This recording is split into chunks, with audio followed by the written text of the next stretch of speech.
Road trips are supposed to be peaceful. Just you, the open highway, and the comforting sound of silence. But there's an unwritten rule that seasoned travelers know. A rule they don't share with outsiders. If you find yourself stopping at a cheap, isolated motel after the clock strikes midnight, you must never, ever look in the mirror. Because some rooms hold on to memories. They don't forget who stayed there before you. And sometimes, they don't let them leave.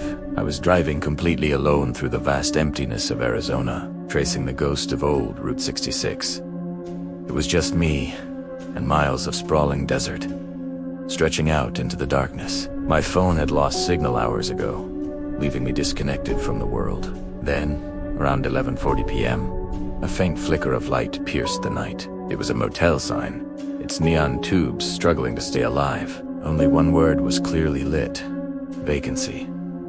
At that point, I didn't care how rundown or creepy it looked. I was bone-tired, my eyelids heavy.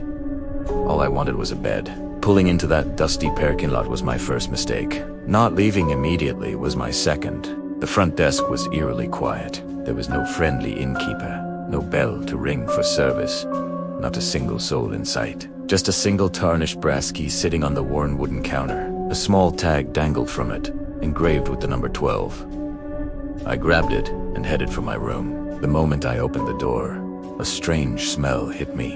It was old, a mix of thick dust and something else, something faintly sour and unpleasant. I flicked the light switch, and the single bulb overhead sputtered to life. The bathroom light was even worse, flickering erratically like a dying heartbeat. And the mirror above the sink, it was already covered in smudges. Not just any smudges, though they were distinct fingerprints, clustered together as if someone had been pressing their face, their hands, their entire being against the cold glass. I tried to ignore the unsettling feeling and get some sleep. I was just about to drift off when, at exactly 12:17 a.m., a sound shattered the silence. A knock. 3 slow, deliberate taps on my door. My heart jumped into my throat. I held my breath, listening. Silence. Cautiously, I crept to the door and peered through the peephole. The dusty, empty parking lot stared back at me. There was no one there. Shaking my head, I told myself it was just the old building settling, and I went back to bed. But then I heard it again. The same 3 knocks. This time, though, the sound was coming from inside the room, from the bathroom. A soft, muffled tapping. On the mirror, my blood ran cold. I leaped out of bed and flipped on every single light in the room, desperate to chase away the shadows. I stared into the bathroom. The mirror was now completely fogged over, even though I hadn't used any hot water. As I watched, frozen in place, words began to slowly appear on the glass, as if being written from the other side. One simple, terrifying word. Stay. My reflection trembled.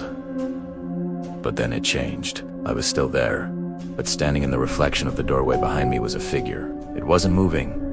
It wasn't breathing. It was just standing there, with a smile stretched far too wide across its face. I screamed and scrambled for the main door, fumbling with the lock. It wouldn't budge. It was jammed shut. Then the knocking started again. But this time, it was everywhere. On the walls, on the ceiling, a frantic, rhythmic pounding from under the bed. A dry, rasping whisper echoed through the room, seemingly coming from all directions at once. You checked in, it hissed. You can't leave before morning. In that instant, the lights flickered one last time and went out, plunging me into total darkness. The mirror shattered, the sound of 1,000 breaking shards exploding through the room. And then, something cold and tight grabbed my ankle. I woke up with a jolt, gasping for air. I was in the driver's seat of my car, parked on the side of the highway. The sun was rising, painting the desert in hues of orange and pink. I looked around, confused. The motel was gone. There was no building, no flickering sign. Just an empty, desolate stretch of land. It must have been a nightmare. A vivid, terrifying dream brought on by exhaustion. But then, my eyes landed on the back seat. Sitting there was the motel key, rune dossier, and etched into the dusty rearview mirror of my own car, written backwards so I could read it perfectly, were the words, CHEC chaos is never guaranteed.